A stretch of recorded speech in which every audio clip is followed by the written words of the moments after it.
इसी का परिणाम है कि आज हमारा प्रदेश धार्मिक पर्यटन के साथ साथ wellness tourism, adventure tourism, film shooting destination और वेडिंग डेस्टिनेशन के एक विशिष्ट हब के रूप में तेजी से उभर रहा है।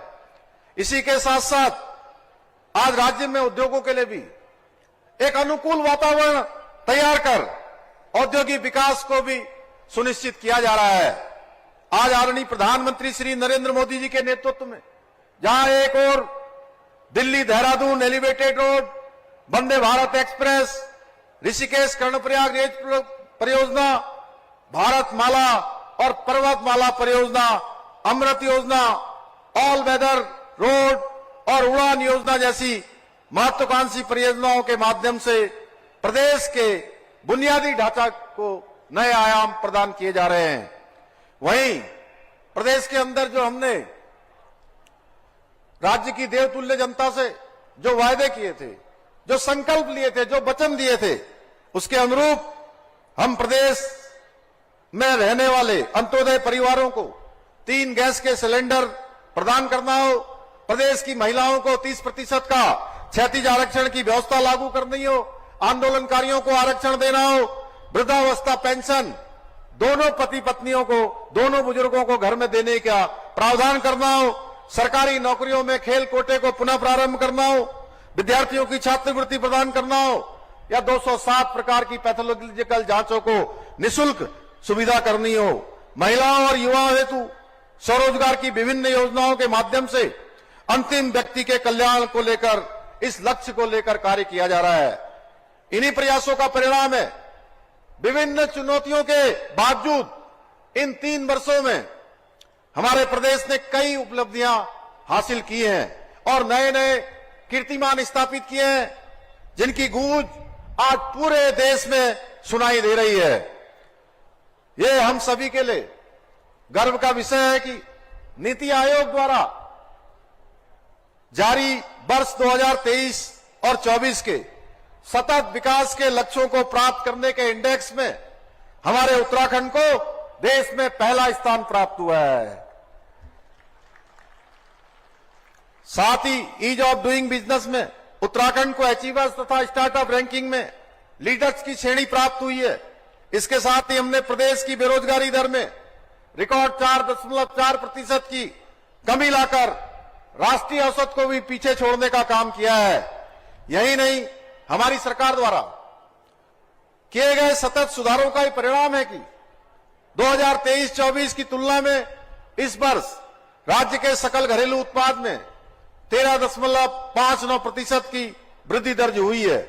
इतना ही नहीं, प्रति व्यक्ति आय में हमने 11.33% की वृद्धि दर्ज कर राष्ट्रीय औसत को भी पीछे छोड़ दिया है। भाइयों बहनों, आज से 3 वर्ष पूर्व विधानसभा चुनाव के दौरान हमने जो वायदे आपसे किए थे, उन वादों को पूरा करने की दिशा में हम निरंतर आगे बढ़ रहे हैं। हमारी सरकार ने देवभूमि की जनता से किए गए वादों को निभाते हुए राज्य में समान नागरिक संहिता लागू करने का ऐतिहासिक और साहसिक निर्णय लिया था और उसको हमने लागू कर दिया। 27 जनवरी 2025 से देवभूमि उत्तराखंड पूरे देश का आजादी के बाद पहला ऐसा राज्य बन गया जहां रहने वाले सभी लोगों के लिए समान कानून, एक समान कानून लागू हो गया है। देवभूमि में समान नागरिक संहिता की पवित्र गंगा प्रभावित होने से पूरे देश में नई ऊर्जा का और उत्साह का संचार हुआ है। इस ऐतिहासिक पहल के माध्यम से हमने देश और दुनिया को समानता और न्याय का एक सशक्त संदेश दिया है। ये कानून विशेष रूप से हमारी मुस्लिम बहनों को विभिन्न प्रकार के उत्पीड़नों से मुक्ति दिलाएगा। और मैं जब अभी आ रहा था यहां, तो बड़ी संख्या में हमारी मुस्लिम बहनें यहां पर हमारी सरकार का, राज्यवासियों का धन्यवाद करने के लिए एकत्र हुई थी। मैं भी उन सबका धन्यवाद करता हूं कि आपके लिए हमको ये कानून निश्चित रूप से आने वाले समय में और भी दिशा देने का काम करेगा। भाइयों बहनों, आपको याद होगा कि हमारे प्रदेश में भ्रष्टाचार और पेपर लीक के कारण कितने ही प्रतिभावान युवाओं के सपने चूर चूर हो जाते थे। मेहनती विद्यार्थी दिन रात पढ़ाई करते थे, लेकिन जब परीक्षा का दिन आता था तो पेपर लीक होने की खबर उनके भविष्य पर कुठाराघात कर देती थी। पेपर लीक और परीक्षा में भ्रष्टाचार का दर्द वही माता पिता समझ सकते हैं जिन्होंने अपनी गाड़ी कमाई से बच्चे की शिक्षा का खर्च उठाया हो। यह पीड़ा वही विद्यार्थी महसूस कर सकता है जिसने बरसों की मेहनत के बावजूद सिर्फ नकल माफियाओं की वजह से उसको सफलता प्राप्त नहीं हो पाई है। हमने युवाओं की इस वेदना को समझा और राज्य में देश का सबसे कठोर नकल विरोधी कानून लागू किया। इस कानून के लागू होने के बाद पेपर लीक की समस्या जड़ से समाप्त हो गई और अब पूरी परीक्षाएं पारदर्शिता के साथ आयोजित हो रही है, जिसका परिणाम पिछले 3 वर्षों में 20,000 से भी अधिक युवाओं को सरकारी नौकरियां प्राप्त करने में सफलता प्राप्त हुई है भाइयों बहनों। और एक भी मामले में कोई मामला न्यायालय में नहीं गया, कहीं कोई विवाद की स्थिति पैदा नहीं हुई। और आज गरीब माता पिता को भी, उनके बेटे बेटियों को भी इस बात का पूरा विश्वास हो गया है कि अगर वो मेहनत करेंगे, बच्चे की पढ़ाई लिखाई करवाएंगे, उसकी तैयारियां करेंगे और बच्चे पढ़ाई लिखाई करके अपनी अच्छी तैयारी करेंगे तो उनकी योग्यता, प्रतिभा और क्षमता के साथ अब कोई अन्याय नहीं कर पाएगा, उनको न्याय मिलेगा और उनका परीक्षा में चयन होगा। भाइयों बहनों, अभी खजानदास जी बोल रहे थे, मैं और खजानदास जी जौनपुर के कार्यक्रम में गए थे और वहां पर मुझे खुशी हुई जब पीसीएस परीक्षा का परिणाम उस समय निकला था 2024 का। और टेरी जनपद हो या कोई जनपद हो, ऐसा कोई जनपद नहीं है जिस जनपद से आज ये पीसीएस परीक्षा में, तहसीलदार या एसटीएम की परीक्षा में हमारे उत्तराखंड के रहने वाले बच्चों का चयन ना हो रहा हो। हर जनपद के बच्चे उसमें चयनित हो रहे हैं। एक बड़ी उपलब्धि है। और आपने देखा होगा पहले जिनका एक परीक्षा में भी चयन नहीं होता था, आज उन्हीं बच्चों का, उन्हीं परीक्षार्थियों का, उन्हीं गरीब माता पिता के बेटे और बेटियों का एक परीक्षा के साथ साथ 3, 4 और कुछ एक का तो 5 परीक्षाओं में एक साथ चयन हो रहा है। भाइयों बहनों, बहुत बार वो स्वयं कंफ्यूज हो जाते हैं कि हम कौन सी नौकरी में जाए।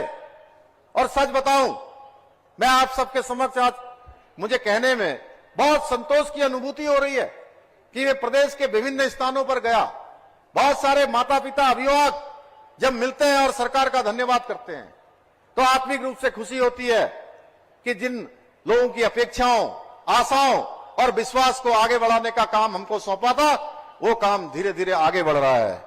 भाइयों बहनों, पूर्ववर्ती सरकारों की विफलताओं के कारण हमारी देवभूमि की डेमोग्राफी में गंभीर बदलाव देखने को मिल रहे थे।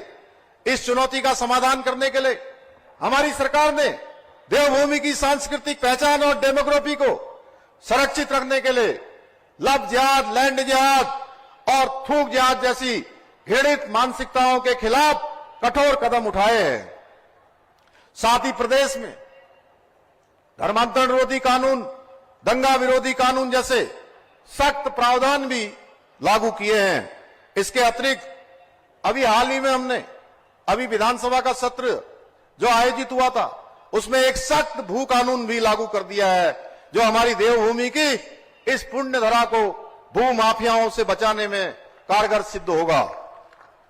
भाइयों बहनों, हम प्रत्येक वर्ष अपना रिपोर्ट कार्ड जनता के समक्ष प्रस्तुत करते हैं क्योंकि ये भाजपा सरकार है जो केवल वादे नहीं करती है बल्कि उन्हें पूरा करके ही दम लेती है। हम कांग्रेस की तरह नहीं है जो सिर्फ चुनाव के समय जनता के बीच में आती है और फिर 5 वर्षों तक उन्हें उनके हाल पर छोड़ देते हैं। अब हम 2022 में जारी अपने दृष्टिपत्र के करीब 70% से अधिक वादों को मात्र 3 वर्षों के अपने कार्यकाल में धरातल में उतारने में सफल रहे हैं। और मुझे विश्वास है कि अगले चुनाव तक हम अन्य वादों को भी पूरा करने में अवश्य आप सबके आशीर्वाद से सफल होंगे। यह आदरणीय प्रधानमंत्री जी के नेतृत्व और नीतियों का परिणाम है। प्रदेश की जनता ने डबल इंजन सरकार को दूसरी बार अपार जन समर्थन दिया और हाल ही में संपन्न हुए निकाय चुनावों में ऐतिहासिक विजय राज्य में दिलाकर ट्रिपल इंजन की सरकार बनाने में अपनी मोहर लगाई है। देहरादून में तो मैं अपने भाई सौरभ थपलियाल जी को आप सबने ऐतिहासिक विजय दिलाकर फिर से यह बता दिया कि देहरादून की देशभक्त जनता हमेशा राष्ट्रवादी दलों का, विकास की सोच करने वालों का ही समर्थन करती है। इसके लिए मैं देहरादून वासियों का भी कोटि कोटि धन्यवाद देता हूं कि इन्होंने एक ऐतिहासिक विजय 1,05,000 मतों से, भारी अंतर से, 1,05,000 वोट तो कई बार मिलते भी नहीं है, जितना अंतर से यहां की जनता ने भाई सौरभ को जिताया। भाइयों बहनों, और लगातार चौथी बार भारतीय जनता पार्टी का मेयर चुना है, पूरा मेयर ही नहीं बोर्ड भी चुना है।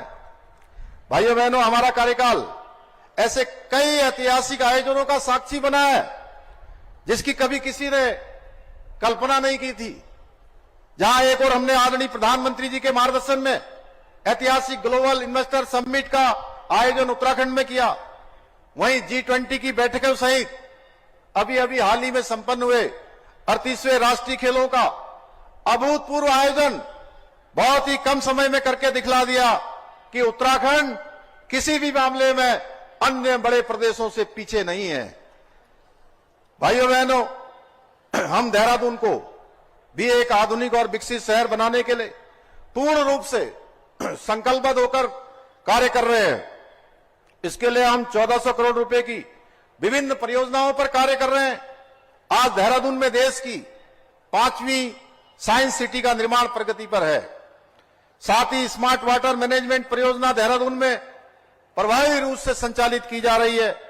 वहीं हर्रावाला में 300 बेड के अत्याधुनिक कैंसर अस्पताल का निर्माण कार्य भी अब पूरा हो चुका है। इसके साथ ही हम देहरादून में प्रदूषण को कम करने हेतु सार्वजनिक इलेक्ट्रिक बसों का संचालन के साथ साथ 11 स्थानों पर इलेक्ट्रिक वाहन चार्जिंग स्टेशनों का निर्माण कार्य भी कर रहे हैं। हमारा लक्ष्य है कि देहरादून एक ऐसा आधुनिक शहर बने जो देश में विकास, पर्यावरण संरक्षण और जन सुविधाओं का उत्कृष्ट उदाहरण प्रस्तुत करे। मुझे प्रसन्नता है आज यहां देहरादून जनपद की विभिन्न योजनाओं के लाभार्थीगण भी उपस्थित हैं। मैं आप सभी को भी शुभकामनाएं देता हूं और आशा करता हूं कि आप सभी इसी प्रकार प्रगति के पथ पर आगे बढ़ते रहेंगे। भाइयों बहनों, आज इस अवसर पर मैं कुछ घोषणाएं भी करना चाहता हूं। प्रदेश के नौजवानों के लिए, प्रदेश के हमारे ऐसे विद्यार्थी छात्र जो प्रतियोगी परीक्षाओं की तैयारी कर रहे हैं, विद्यार्थियों और स्नातक डिग्री प्राप्त युवाओं को परीक्षाओं की तैयारी और रोजगारपरक कौशल सीखने के लिए राज्य सरकार न केवल आर्थिक सहायता प्रदान करेगी बल्कि उनके प्रशिक्षण के लिए एक समर्पित मंच भी उपलब्ध कराया जाएगा। इस योजना के नियम और नीति तय करने हेतु एक उच्च स्तरीय समिति का गठन किया जाएगा। राज्य में कार्यरत उपनल एवं संविदा कर्मी लंबे समय से मांग कर रहे हैं कि सरकारी विभागों में रिक्त पदों के अनुसार उन्हें नियमित किया जाए। उनकी इस न्याय संगत मांग की पूर्ति हेतु हम शीघ्र ही एक ठोस नीति तैयार करेंगे। प्रदेश में जनता से मिल रहे सुझावों के आधार पर स्थानीय ठेकेदारों को सरकारी कार्यों में प्राथमिकता देने की मांग लगातार उठ रही है। इसे ध्यान में रखते हुए राज्य सरकार यह सुनिश्चित करेगी कि 10 करोड़ रुपए के सरकारी कार्य केवल और केवल प्रदेश के स्थानीय ठेकेदारों को ही दिए जाएं। भाइयों बहनों, कुछ अराजक तत्व, कुछ ऐसे नेता जो बोलने में सावधानी नहीं रखते, उनके कारण प्रदेश में कभी कभी क्षेत्रवाद या जातिवाद की बातें सुनाई देती है। पर मैं आज इस मंच से कहना चाहता हूं कि उत्तराखंड का कोई भी व्यक्ति यदि क्षेत्रवाद की बात करता है या जातिवाद की बात करता है तो वो न केवल उन आंदोलनकारियों के साथ अन्याय करता है जिन्होंने इस प्रदेश के निर्माण के लिए अपना सर्वोच्च निछावर कर दिया, बल्कि वो अपनी मातृभूमि के खिलाफ भी कार्य करता है। इससे अधिक ऐसे लोगों के बारे में मैं कुछ नहीं कहना चाहता। भाइयों बहनों, आप सभी ने हमेशा मुझे और हमारी सरकार को अपना असीम प्यार और समर्थन दिया है, अपना आशीर्वाद दिया है। मुझे पूरा विश्वास है कि हम भविष्य में भी इसी प्रकार आप सबका आशीर्वाद और समर्थन आप देते रहेंगे। आप हमेशा हमारा प्रोत्साहन करते रहेंगे। मैं आज के इस अवसर पर यह विश्वास दिलाता हूं कि हमारी सरकार उत्तराखंड को देश का श्रेष्ठ राज्य बनाने के अपने विकल्प रहित संकल्प के मूल मंत्र के साथ इसी प्रकार दिन रात काम करती रहेगी। आज के इस अवसर पर हम आदरणीय प्रधानमंत्री जी की प्रेरणा से उत्तराखंड की सांस्कृतिक विरासत और पर्यटन को बढ़ावा देने के लिए उत्तराखंड कंटेंट क्रिएटर्स प्रतियोगिता का भी शुभारंभ करने जा रहे हैं। जो आदरणीय प्रधानमंत्री जी ने हम राज्यवासियों से अपेक्षा की थी कि किस प्रकार से यहां पर हमारी शीतकालीन यात्रा, हमारे डेस्टिनेशन पूरे देश दुनिया के समक्ष आए, उसका आज हम शुभारंभ करने जा रहे हैं।